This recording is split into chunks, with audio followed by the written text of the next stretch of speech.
So this is a hogget, and we're going to be butchering it today. And what a hogget is a lamb or a sheep that's older than a year and a half and younger than the 2 years, which is the classification for a mutton. Nice middle mark. Alright, so first thing we do is take the neck off right here.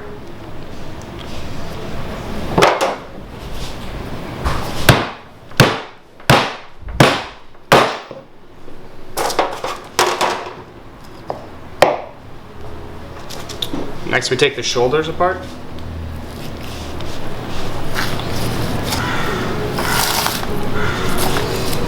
We're just using the lamb's own weight to naturally separate it. We're going right at the seam so we get as much meat on ribs as possible.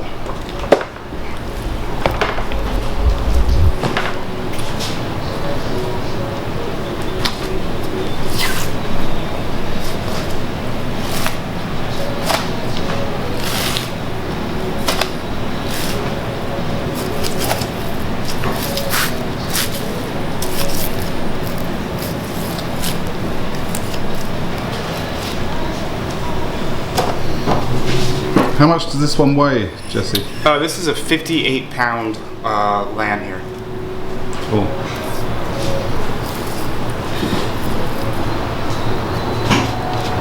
And here I'm disconnecting the rib cage from the belly and the loin. And just remembering, this is the skirt steak, or what we consider a skirt steak on a cow. We use that for sausage making later.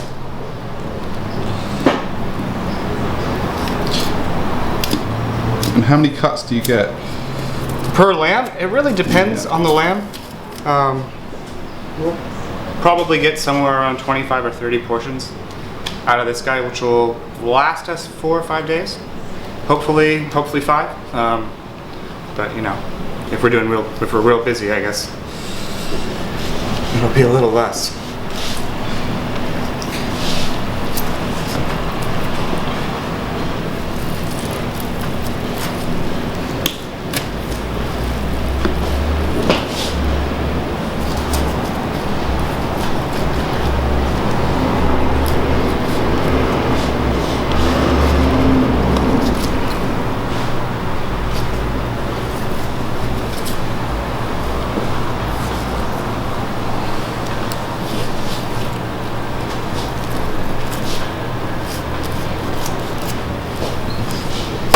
Alright, so I've got the scores. Here's the rib cage where we have the rib chops. Here we have the belly and the tenderloin. We're going to get a saddle out of that. We're going to debone it and wrap it all into itself. And then the leg muscles we're going to individually take apart, and we'll grill them and slice them for plates.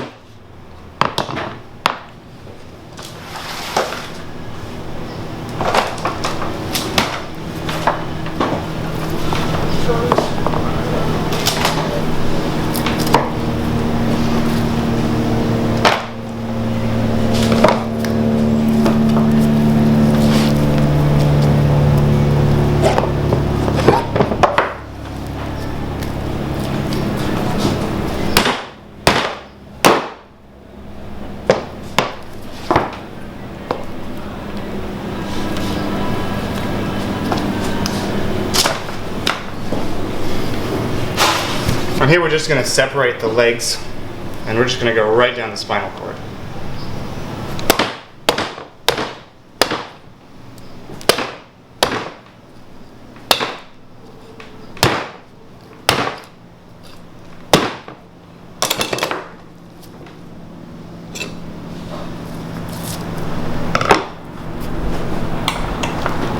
Alright, we've now successfully broken our lamb down into all of its primals. So we have the shoulders, we have the loin, the 2 legs, and then the rib cage.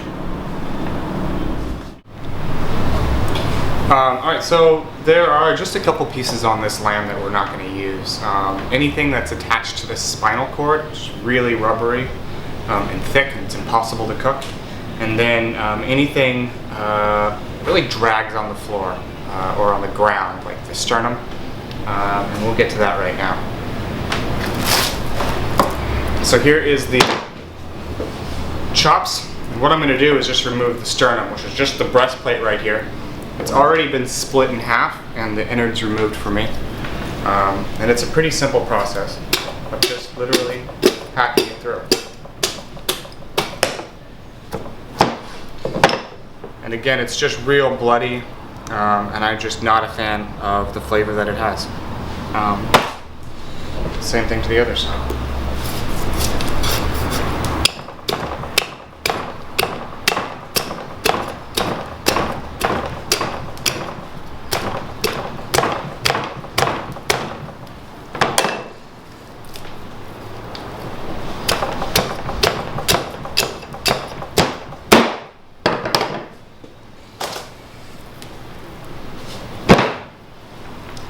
Now I'm just dislocating all of the ribs from the spine itself.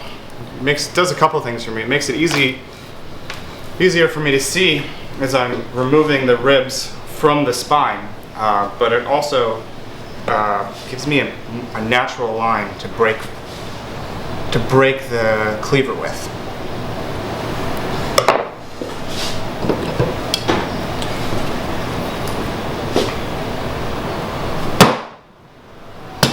So I'm being very careful to just break the connective tissue between the spine and the rib bones. And I do a little bit on one side, and I go to the other side.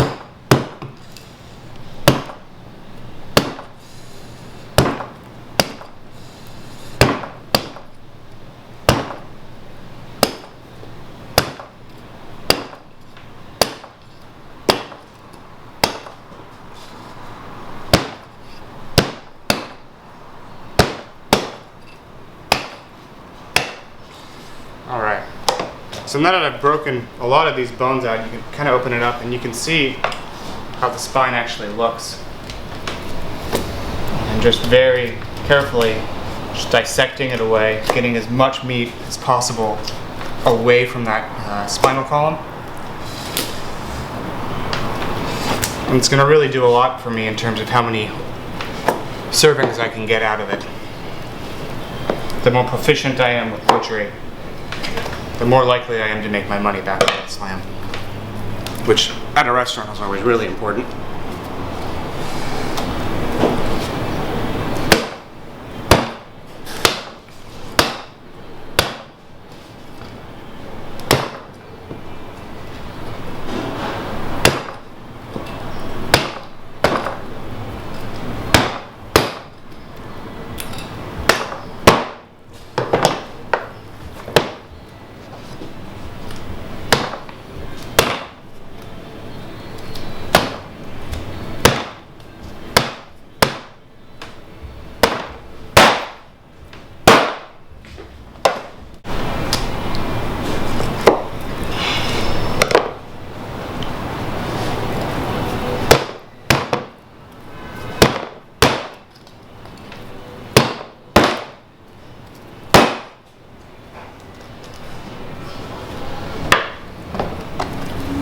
Like I said before, anything really attached to the spine, all this meat, it's just got a lot of blood flowing through it and it doesn't have a very good flavor. Even for stocks and soups, it's not good. Another thing we don't use are all these glands. There are some glands on the lamb that you can use, like a sweetbread. This is not that gland.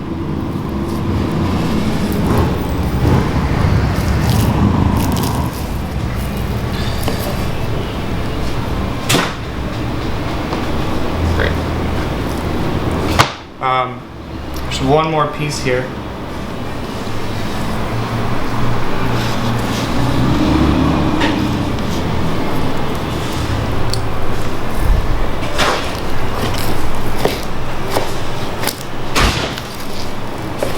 That we don't ever use, and it's actually kind of Let's break it open so you can see it. This is the spinal cord. Looks almost identical to the one that you have in your back. There's no cooking it, there's no pulling it apart. So we just throw it away.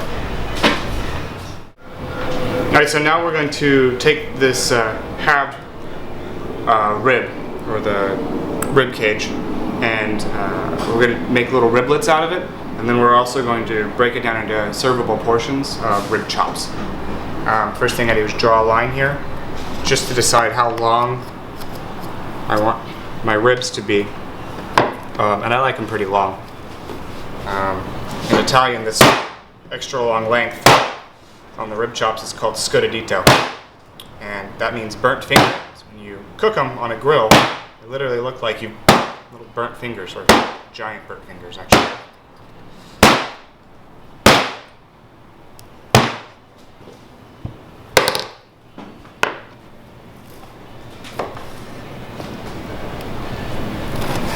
And some of this will become stock, and some of these, like these guys,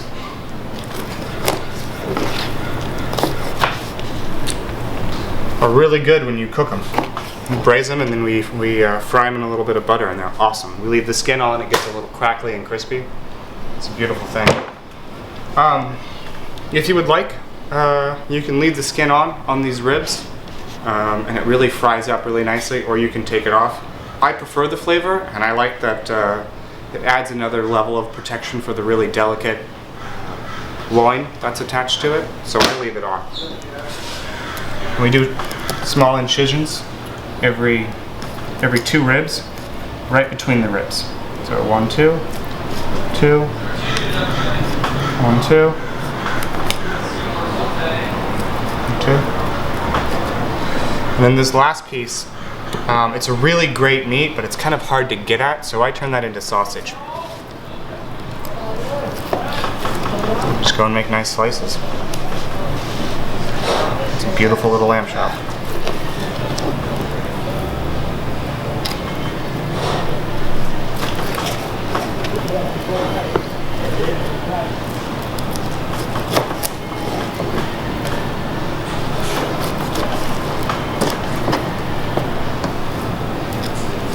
So where would you get an animal like this? Well, you know, any reputable butcher shop has lamb available to them, and they'll get it in whole, and then often they'll allow you to order it from them. Or if you want, you can come and learn how to butcher it yourself, and I'll order one for you at Barnyard. Cool.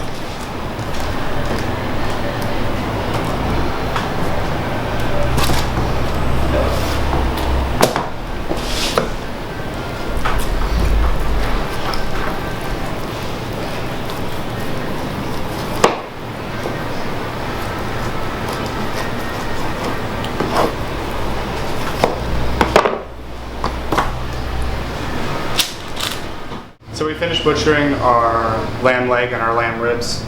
We've dislocated the shanks from the legs as well, and we're going to go into our second to last segment. And this is the loin and belly. Here's the belly, sprawled out, kind of go around the animal like that. There's some kidney, maybe a little gallbladder attached there, and all this fat. I like to save this fat for sausage making, but definitely get rid of all these glands.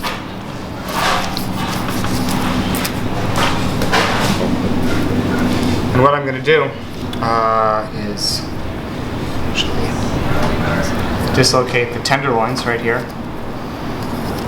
from the spine. Very similar shape to what the rib chops look like. Kind of this oval shaped spinal cord.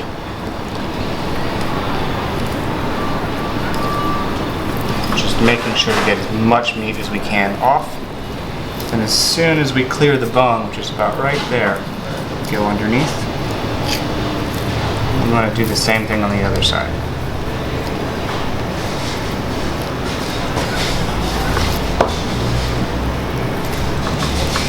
Great. So now what I'm going to do is just slowly, using my knife, peel the meat away. staying as close to the bone as possible. And right here is a really delicate portion. The bone is done, but if I go through, I'll go through and I will end up splitting the loin in half, and I don't want to do that. I want it to be all stay one portion. I'm going to roll it all up together and grill it slowly.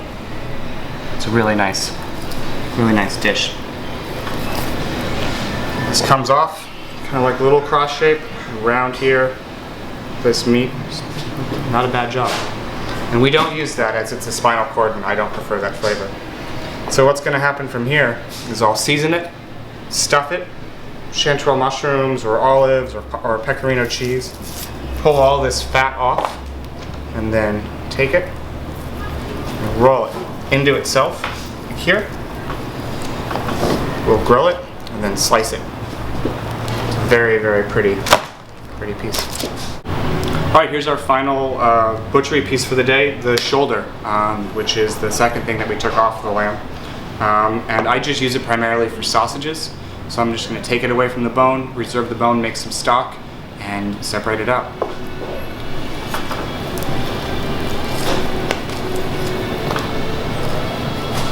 And again, we're just taking off all the skin and discarding it. There are some applications for the skin, but I have such a small kitchen and so little space and so little time to actually do this whole process that I can't really utilize it very well. Because this is going to be on the menu tonight, actually. I think we're going to be doing the chops that you saw earlier.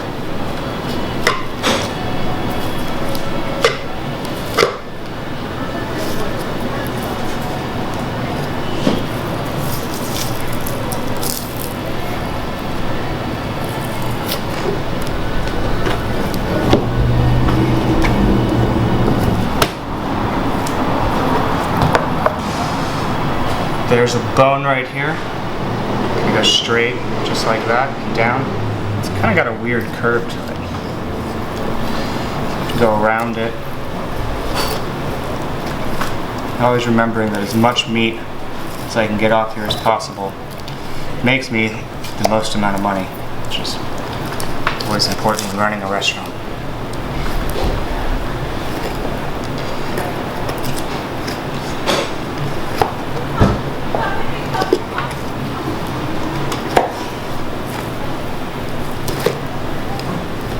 Following that bone as long as we can.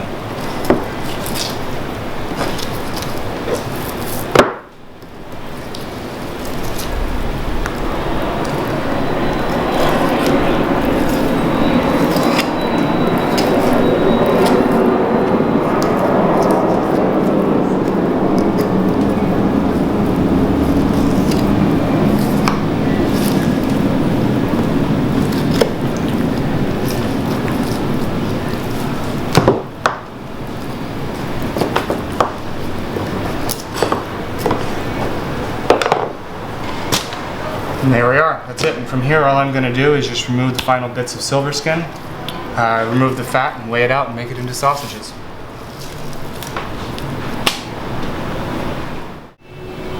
Thanks for hanging out with us and butchering a lamb with me, and I'll see you in the restaurant.